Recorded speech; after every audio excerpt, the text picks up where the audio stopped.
من الشيطان الرجيم بسم الله الرحمن الرحيم يا أيها الذين آمنوا لا يسخر قوم من قوم عسى أن يكونوا خيرا منهم ولا نساء من نساء عسى أن يكن خيرا منهن ولا تلمزوا أنفسكم ولا تنابزوا بالألقاب وقال رسول الله صلى الله عليه وسلم لا تماري أخاك ولا تمازحه وقال رسول الله صلى الله عليه وسلم ويل الذي يحدث فيكذب ليضحك به القوم ويل له أو كما قال رسول الله صلى الله عليه وسلم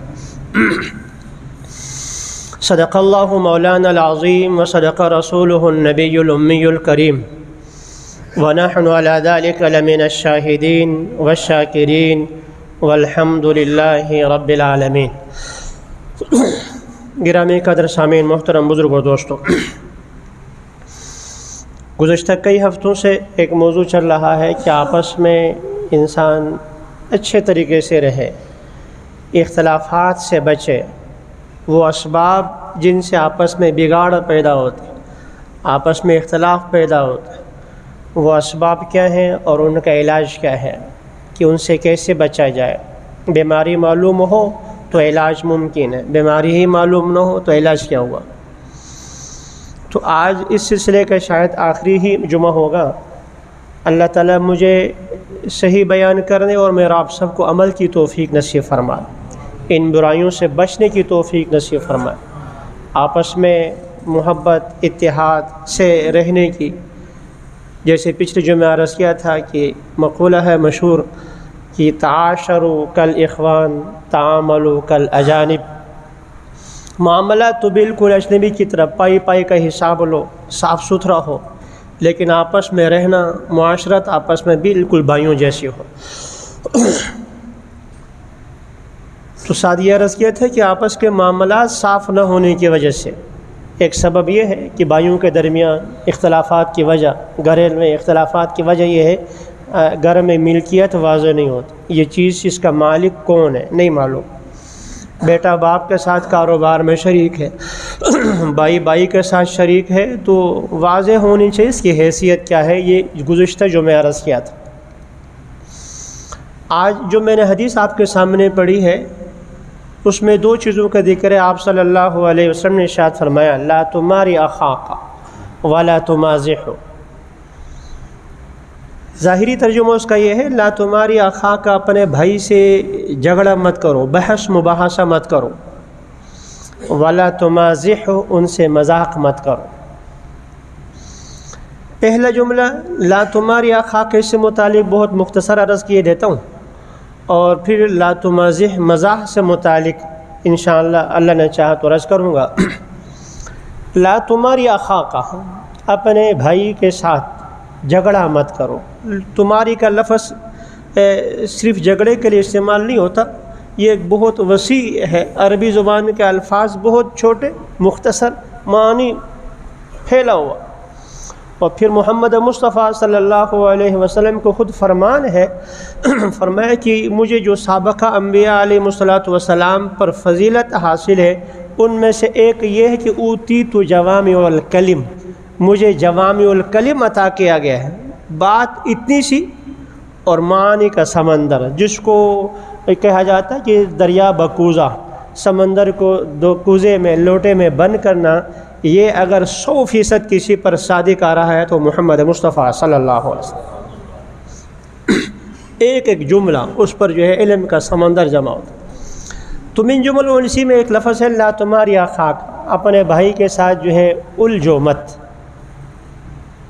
آپس میں اختلافات ہوتے ہیں، میں نے عرض کیا کہ یہ مزاج کی بات ہے، دو آدمیوں کے چہرے ایک جیسے نہیں، آنکھیں ایک جیسے نہیں، رنگ ایک جیسا نہیں، قد کاٹ ایک جیسا نہیں، تو اندر کے ایسے کیسے ہو سکتا ہے؟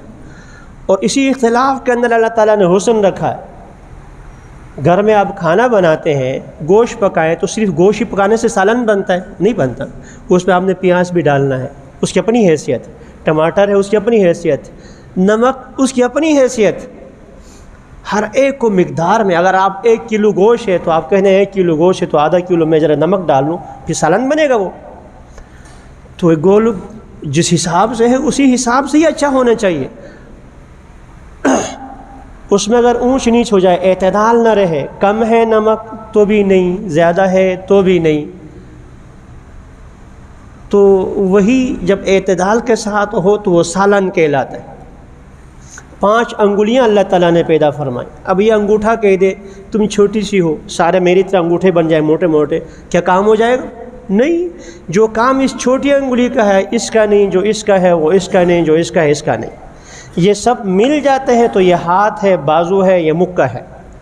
اس لیے تو یہ مزاج کا اختلاف یہ قدرت کا حسن ہے, اللہ تعالیٰ نے پیدا فرمایا. اس حسن کو انجوائے کرنا چاہیے, اس سے فائدہ حاصل کرنا چاہیے. اس انگوٹھے کو انگوٹھا ہی رکھو تو فائدہ ہوگا. آپریشن کر کے انگوٹھے کی بجائے آپ چھوٹی سی انگلی یہاں لگا لو, یہ چھوٹی انگلی کی بجائے موٹا سا انگوٹھا یہاں آپریشن کر کے لگاؤ تو یہ کام نہیں دے گا. ایسے ہی گھر میں بھائیوں کا آپس کا مزاج مختلف ہوگا, کوئی بات نہیں, کوئی کا ذہن کچھ بنے گا, شریعت کے مطابق سب اس کے تابع ہوں گے شریعت کے, لیکن ظاہری دنیاوی معاملات میں اختلاف ہو سکتا ہے. اب اختلاف ہو تو آپ اس کو سمجھانے کا حق ہے, آپ پیار محبت کے ساتھ اس کو سمجھائیں, آپ کا کام. حتیٰ کہ اختلاف اگر دینی بھی ہو, شریعت سے متعلق کوئی بات ہو, تو آپ کا کام صرف اتنا ہے آپ اس کو مسئلہ صحیح طریقے سے سمجھائیں. آگے والا مانتا ہے نہیں مانتا, وما علینا الا البلاغ وما علی الرسول الا البلاغ لست علیہم بمسیطر. کتنی آیتیں ہیں, رسول اکرم صلی اللہ علیہ وسلم کو خطاب ہے. آپ ان پر نگران نہیں ہے, آپ ان کے نگہبان نہیں ہے, ان کے اعمال کی پوچھ گچھ آپ سے نہیں ہوگی. آپ کی ذمہ داری صرف اتنی سی ہے, آپ بات پہنچا دو. حق بات ہو, نیت اچھی ہو, اور حق طریقے کے ساتھ پیار محبت سے اپنے بھائی کو سمجھاؤ. مانتا ہے ٹھیک, نہیں مانتا ہے کوئی بات نہیں, وہ آپ کا بھائی ہے, آپ کا پڑوسی ہے. آپ نے اس کو کوئی بات بتا دی اس طریقے سے, نہیں مانتا, تو نہ ماننے کے باوجود وہ آپ کا پڑوسی. اب آپ کہہ دیں میں نے تو اس کو یہ کہہ دیا تھا, اس کو نہیں مانا, لہذا یوں اختلاف, یہ بات نہیں ہے. آپ کا کام تھا اس کو پہنچا دینا, بتا دینا, آپ نے بتا دیا.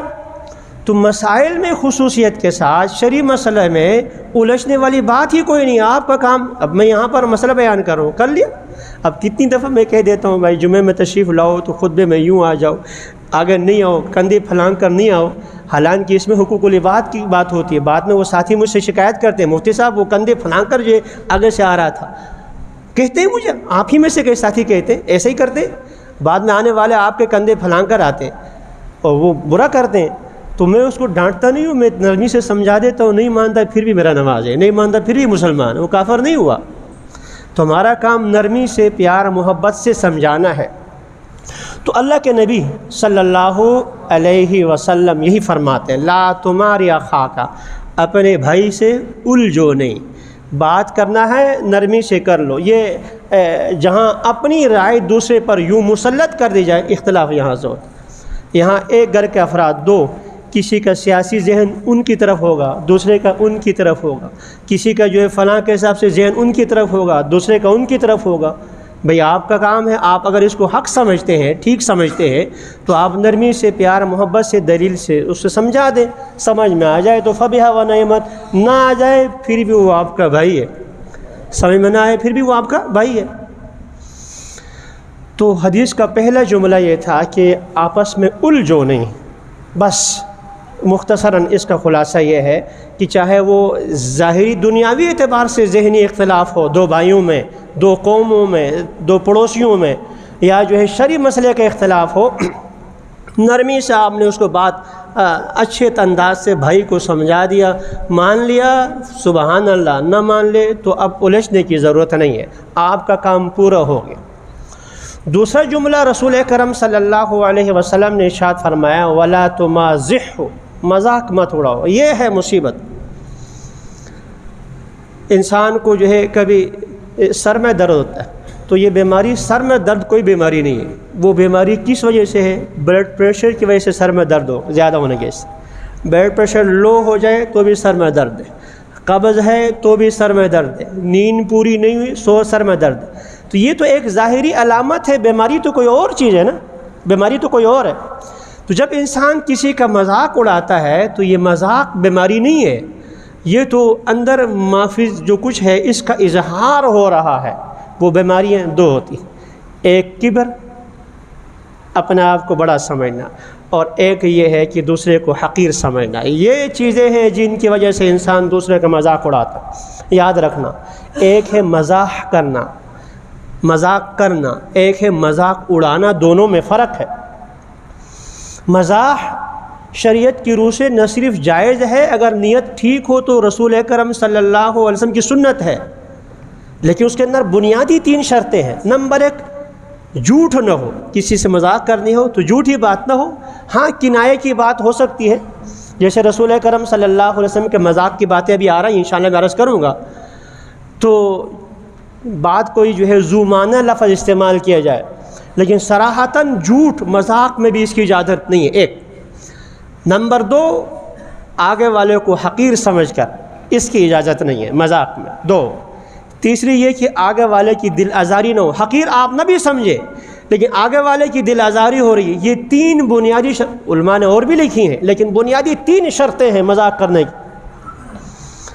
تو یہ 3 اگر شرطیں ہیں، کبر کی وجہ سے اپنے آپ کو بڑا سمجھ رہے ہیں، آگے والے کو حقیر سمجھ رہے ہیں، جھوٹ بول رہے ہیں، یا آگے والے کی دل آزاری ہو رہی ہے، ایسا مذاق شرعاً جائز نہیں۔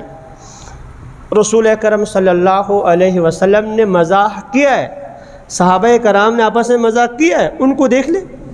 میں 1-2 ہی واقعات نقل کیے دیتا ہوں، اس سے اندازہ ہوگا کہ رسول اکرم صلی اللہ علیہ وسلم کا مزاح کیسا ہوتا تھا۔ آپ حقیقت پر، آپ صلی اللہ علیہ وسلم خوشی میں ہو غمی میں ہو، کبھی جو ہے آپ کی زبان لڑکھلانے والی ہو شریعت سے، ایسا نہیں۔ عبداللہ بن عمرو بن عاص رضی اللہ تعالیٰ عنہ راوی ہیں، بخاری شریف کی روایت، کہتے ہیں میں رسول اکرم صلی اللہ علیہ وسلم کی ہر بات کو لکھ لیا کرتا تھا، ہر بات کو لکھ لیا کرتا تھا۔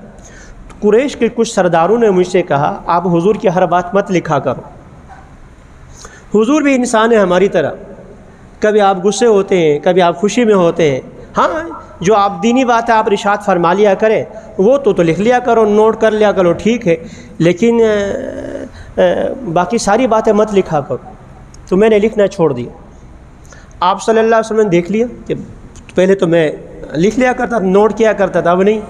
آپ نے پوچھا تو میں نے عرض کیا کہ یا رسول اللہ کی قریش کے فلاں سردار حضرات انہوں نے مجھے یوں کہہ دیا ہے، مسلمان، کافروں کی بات نہیں کر رہا، مسلمان حضرات، انہوں نے یہ کہہ دیا کہ آپ صلی اللہ علیہ وسلم بھی ہمارے طرح انسان ہے، کبھی غصے میں ہوتے ہیں، جیسے ہم غصے میں ہوں تو اعتدال سے آگے نکل جاتے ہیں، کبھی خوشی میں ہو تو یوں۔ تو انہوں نے اس لیے کہا تھا، اس لیے میں نے چھوڑ دیا۔ آپ صلی اللہ علیہ وسلم نے اپنی زبان مبارک کی طرف اشارہ کروایا، میں قسم کھا کے کہا والذی نفسی بیدہ، اس ذات کی قسم جس کے قبضے قدرت میں میری جان ہے، اس زبان سے خوشی میں، غمی میں، غصے میں کبھی اس سے حق سے ہٹ کر کوئی بات نہیں نکلتی۔ مذاق بھی ہے تو حق ہے، اس میں وہاں جھوٹ والی بات، وہ جھول والی بات ہے ہی نہیں ہے۔ تو آپ صلی اللہ علیہ وسلم کا مزاح ایسا ہی ہوتا تھا۔ آپ میں 1-2 ہی اشارے کرتا ہوں۔ ایک خاتون بڑھیا آئی، مشہور واقعہ، کتنی دفعہ میں نے اسی ممبر میں سنایا ہے، یا رسول اللہ دعا فرمایا کہ میں جنت میں چلی جاؤں، تو آپ نے فرمایا کہ بوڑھے بوڑھے جنت میں نہیں جاتے۔ اس نے رونا دونوں شروع کر دیا، دونوں شروع کر دیا۔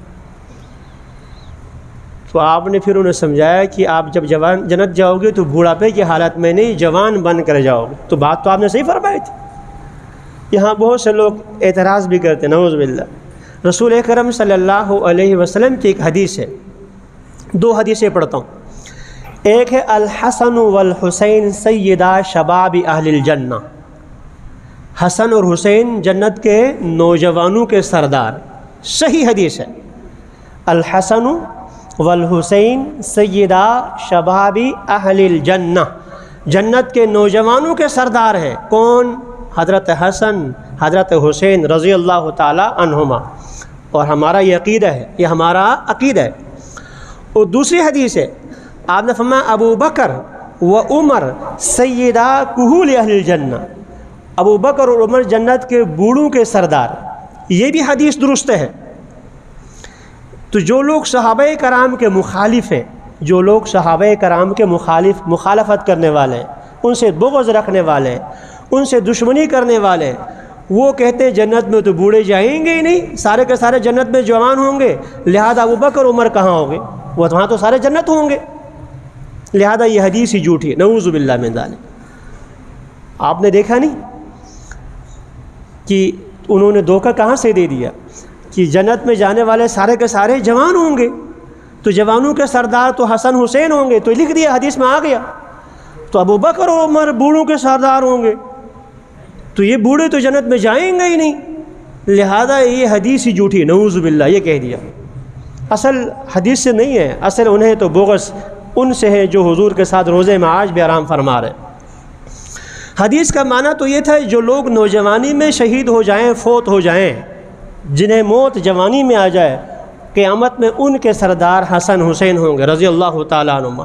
جو پکی عمر پانے کے بعد بڑھاپے میں جائیں، جنت میں جائیں گے، ان کے سردار صدیق اور فاروق ہوں گے، جائیں گے وہ بھی جوان ہی بن کر، لیکن ان کے سردار صدیق اور فاروق ہوں گے رضی اللہ تعالیٰ عنہما۔ تو دیکھا حضور صلی اللہ علیہ وسلم نے یہاں اس خاتون سے مزاح فرمایا کہ بوڑھے جنت میں نہیں جائیں۔ ایسے ہی ایک دیہاتی تھا، ظاہر ان کا نام تھا، حضور صلی اللہ علیہ وسلم کی خدمت میں آیا کرتا، اور آپ کو دیہات سے جو چیزیں ہوتی ہیں، دیہات کی سبزیاں جو کچھ بھی ہیں، وہ آ کر آپ صلی اللہ علیہ وسلم کو ہدیہ دیتا، اور آپ صلی اللہ علیہ وسلم شہر کی چیزیں انہیں ہدیہ عطا فرماتا۔ ایک دفعہ آپ صلی اللہ علیہ وسلم بازار تشریف لے گئے دکان میں، تو وہ وہاں دکان میں بازار میں بیٹھے ہوئے، آپ نے پیچھے سے آنکھوں پہ ہاتھ رکھا، آپ صلی اللہ علیہ وسلم نے پیچھے سے آنکھوں پہ ہاتھ رکھا، جیسے ایک دو بالکل جو آپ جس کو کہتے ہیں لنگوٹیا یار کہتے ہیں، جگری دوست، بچپن کے یار آپس میں مل جائیں، آپ نے ہاتھ رکھا اور آپ نے فرمایا کہ اس کو کون خریدتا ہے، اور اس نے حضور کو پہلے سمجھا نہیں کون ہے، تو اپنے آپ کو چھڑانا چاہا۔ جب حضور صلی اللہ علیہ وسلم کی آواز آ گئی، پہچان لیے تو حضور صلی اللہ علیہ وسلم، تو روایت میں آتا ہے وہ اپنے آپ کو پیچھے ملا کر ہلانے لگا تاکہ آپ صلی اللہ علیہ وسلم کے ساتھ جسم مزید لگ جائے۔ تو کہنے لگا یا رسول اللہ مجھے کون خرید گا، میرے تو کوئی قیمت ہی نہیں ہے، میں تو سستا۔ تو حضور نے فرمایا کہ آپ اللہ کے ہاں آپ کی بڑی قیمت۔ آپ نے دیکھا حضور صلی اللہ علیہ وسلم مزاح فرمایا، تو حضور صلی اللہ علیہ وسلم بھی مزاح فرمایا کرتے تھے، لیکن آپ کا مزاح جو ہے وہ حقیقت پر مبنی ہوتی تھی۔ تیسرا واقعہ نقل کر اصل موضوع کی طرف آتا۔ ایک صاحب سفر پہ جا رہے تھے، دور سے آئے ہوئے مسافر آدمی، یا رسول اللہ مجھے کوئی سواری دے دے، دور میرے سواری نہیں ہے۔ آپ نے فرمایا کہ میں آپ کو اونٹنی کا بچہ دوں گا۔ وہ کہنے یا رسول اللہ سفر پہ جانا ہے، اونٹنی کا بچہ دیں گے، میں اپنے لیے سواری مانگ رہا ہوں۔ تو آپ نے فرمایا کہ کوئی بڑا سے بڑا اونٹ ہوگا تو بھی اونٹنی کا بچہ ہی تو ہوگا نا۔ تو آپ نے ہلکا سا ان کے ساتھ مزاح دل لگی فرما لی۔ تو ہمارے علماء کرام نے لکھا ہے، بیٹے بیٹھ جاؤ، جگہ ہے تشریف رکھو، کوئی بات۔ تو اگر کوئی شخص کسی سے یوں دل لگی کرتا ہے اور دل میں نیت یہ ہے کہ محمد مصطفیٰ صلی اللہ علیہ وسلم بھی جو دل لگی کیا کرتے تھے، اور ایک حدیث میں یہ ہے کہ اچھی بہترین نیکی یہ ہے آپ کسی مسلمان کے دل کو خوش کر لیں، لیکن خوش کرنے کے لیے جھوٹ نہیں بولنا۔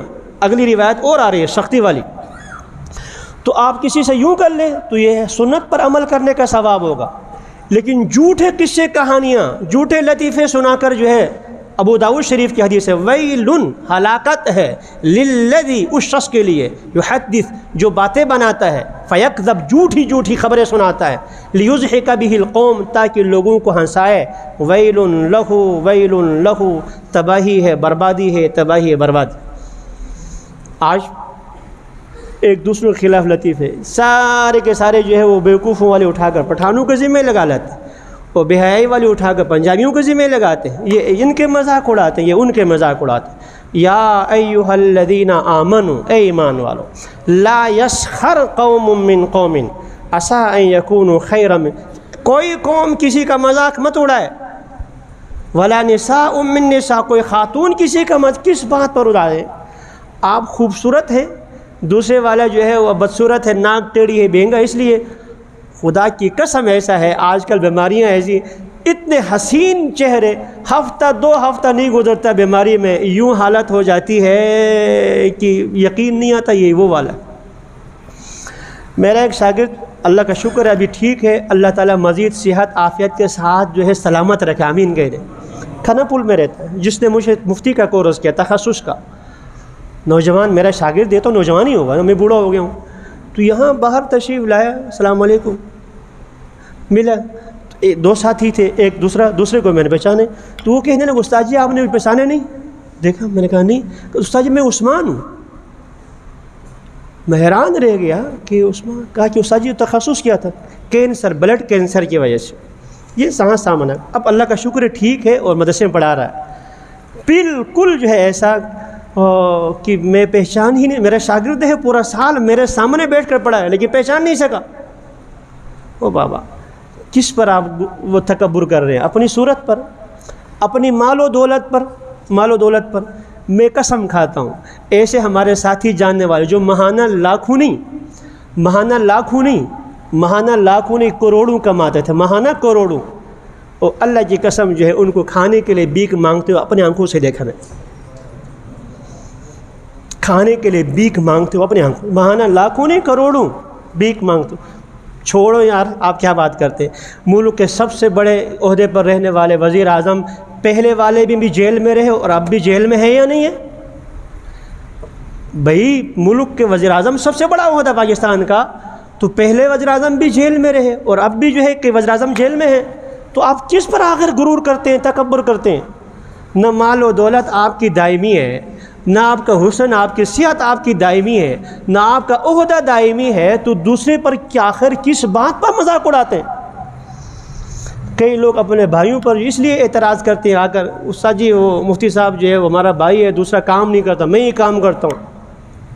ہوتا ہے نا، دو بھائی ہوں تو ایک اچھا سمجھدار ہوتا ہے، پڑھا لکھا ہوتا ہے، دوسرا بیچارہ جو ہے وہ کمزور قسم کا، تو کاروبار میں رسول اکرم صلی اللہ علیہ وسلم نے ارشاد فرمایا انما تنصرون وترزقون بضعفائکم، جن کو تم کمزور سمجھتے ہو اللہ انہی کی وجہ سے تمہاری مدد فرماتے، تمہاری رزق دیتے۔ گھر میں آپ کی کوئی بہن ہے، ہمشیرہ ہے، آپ کی کوئی بیٹی ہے، معذور ہے، اللہ اس کی وجہ سے گھر میں رزق عطا فرماتے۔ اس لیے اگر دو بھائی گھر میں ہیں اور ایک جو ہے اگر ٹھیک طریقے سے کام نہیں کر سکتا تو اس کے شکوہ شکایت اور اس پہ اعتراض کرنے کی بجائے شکر ادا کرو، اللہ نے آپ کو اس سے زیادہ صحت عطا فرمائی ہے، اللہ نے آپ کو دوسرے سے زیادہ۔ تو انسان دوسرے کا مذاق اڑائے، مذاق اڑانے سے آپس میں اختلافات بڑھتے ہیں۔ بات تو یہی ہے نا کہ آپس میں اختلافات نہ ہوں، اور میں نے عرض کیا کہ اختلافات آپس میں کسی کا مذاق اڑانے کی بنیادی وجوہات دو ہی ہوتی ہیں، ایک یہ کہ انسان کے اندر غرور، تکبر کس پر ہے؟ حسن پر ہے، صحت پر ہے، اپنے عہدے پر ہے، تعلیم پر ہے، اور میں نے عرض کیا کہ یہ ساری چیزیں عارضی ہیں، اور کتنی ڈگریوں والے بیچارے جو ہے ڈگریوں والے خالی پھر رہے ہیں، اور جن کے پاس کچھ بھی نہیں ہے، جنہوں نے کچھ پڑھا بھی نہیں، انہوں نے بڑے بڑوں کو اپنے ملازم رکھے ہوئے۔ اس لیے کسی چیز پر تکبر نہیں۔ رسول اکرم صلی اللہ علیہ وسلم کی حدیث ہے، اللہ کے نبی فرماتے، اللہ فرماتے ہیں، یعنی حدیث قدسی ہے، الکبریاء ردائی، وہ تو میری چادر ہے، تکبر میری چادر ہے، جو شخص تکبر کرتا ہے گویا کہ میرے لباس میں، میری عزت میں مجھ سے لڑ رہا ہے۔ اللہ تعالیٰ فرماتے ہیں کہ اگر ایسا ہوا، کسی نے ایسا کر لیا، تو میں اس کو جو ہے کہ ذلیل، گھر میں رکھ کر ذلیل کر دوں، اس لیے نہیں۔ اور کسی کو حقیر سمجھنا، کس بات پر حقارت، جس چیز سے میں اور آپ پیدا ہوئے ہیں وہ کتنا حقیر ہے، اور پھر مرنے کے بعد ہمارے ناک کان ہر عضو میں کیڑے جو ہے پڑنے ہیں، انہوں نے کھانا ہے، وہاں اگر ہم قیامت میں کامیاب ہو۔ ذوالنون مصری رحمۃ اللہ تعالیٰ علیہ، آپ کو پتہ ہے کہ بہت اللہ والے تھے، جا رہے ہیں تو نوجوان لوگ جب کسی صوفی کو دیکھیں شلوار ٹخنوں سے اوپر مذاق تو اڑایا کرتے، تو ایک صاحب نوجوان نے پھپتی کسی، اس سے تو میرا کتا بھی بہتر ہے، اس طرح آپ نے کچھ بھی نہیں کہا، آگے چلے گئے تو ساتھ جو شاگرد جس کو آپ مرید کہتے ہیں، مرید کو آپ لوگ بہت برا سمجھتے ہیں، تو انہوں نے کہا حضرت، انہوں نے یوں کہا، میں کہ مجھے کیا پتہ میں کتا سے بہتر ہوں یا نہیں، مرنے کے بعد پتہ چلے گا، اگر اللہ نے میری مغفرت کر دی تو میں کتا سے بہتر ہوں، اور خدا نہ خواستہ اللہ نے پکڑ لی، اولئک کالانعام بل ہم اضل، تو اللہ نے فرمایا تو وہ تو چوپائے جیسے ہیں، بلکہ چوپایوں سے بھی گئے گزرے ہیں، تو کل قیامت کے دن کتا جہنم میں نہیں جائے گا، کتا جہنم میں نہیں جائے گا، خنزیر جہنم میں نہیں جائے گا۔ جس کے بارے میں جہنم کا فیصلہ ہو جائے تو کتے سے بدتر ہو گیا۔ تو لہذا مجھے کیا معلوم، جب تک موت لا الہ الا اللہ پر نہیں آتی کچھ پتہ نہیں ہے کہ میں بہتر ہوں یا کتا بہتر۔ وہ سب کچھ ہونے کے باوجود جو ہے بیچارے جو ہے ذوالنون مصری، جس کے ہاتھ پر سینکڑوں نہیں ہزاروں لوگ جو ہے توبہ طائب ہو گئے، اللہ والے ان کی بات کر رہا ہوں۔ اس لیے کسی کو حقیر سمجھنا، کسی کا مذاق اڑانا یہ نہیں۔ رسول اکرم صلی اللہ علیہ وسلم نے فرمایا کہ لا تمازح، کسی کے ساتھ مذاق مت اڑائے۔ میں نے عرض کیا کہ مذاق کرنا، ہنسی خوشی کرنا یہ اور چیز ہے، کسی کا مذاق اڑا لینا یہ اور چیز ہے، کسی کو ذلیل کر لینا۔ اللہ تعالی ہمیں ان چیزوں سے بچنے کی توفیق نصیب فرما لے۔ اور اللہ نے یہاں صرف مردوں کا ذکر نہیں فرمایا، اور آگے یہ بھی فرمایا کہ ولا نساء من نساء، کوئی خاتون کی، حالانکہ عام طور پر خواتین کا ذکر نہیں ہوتا، جو احکام مردوں کے لیے ہیں وہی خواتین بھی شامل ہوتی ہیں۔ وجہ یہ ہے کہ خواتین اس بیماری میں زیادہ مبتلا ہوتی ہیں۔ نہیں تو آپ اپنے کسی بیٹے کے لیے نا رشتے کی بات کر لیں فلاں کی، تو ایک بچی کا آپ نام لیں گے 10 عیب جو ہے آپ کی بیٹیاں نکالیں گی۔ میں اپنا بیٹا جو ہے میں اپنے بھائی کے لیے تو اس طرح کی جو ہے وہ لے کر آؤں گی، میں اپنے بھائی کے لیے اس طرح لے کر آؤں گی، تو وہ ہزار خرابیاں نکالتی ہوتی۔ تو یہ چیزیں خواتین میں زیادہ ہوتی ہیں، اس لیے فرمایا کہ ولا نساء من نساء، کوئی خاتون کسی خاتون کا فرد کا مذاق نہ اڑائے، یا کسی قوم من حیث القوم، پٹھان ایسے ہوتے، پنجابی ایسے ہوتے، کشمیری ایسے ہوتے، سندھی ایسے ہوتے، یہ چیزیں نہیں ہونے چاہیے۔ اللہ تعالی ہم سب کو ان سے محفوظ فرمائے۔ یہ پرچی آئی ہوئی ہے کہ اسپیکر اذان کا آج کل مسئلہ ہو رہا ہے، تو اسپیکر 4 عدد اسپیکر خریدنے ہیں، تقریباً 18,000 قیمت ہے، نئے خریدنے ہیں۔ یہ ہمارے سیکرٹری صاحب نے دیے ہیں۔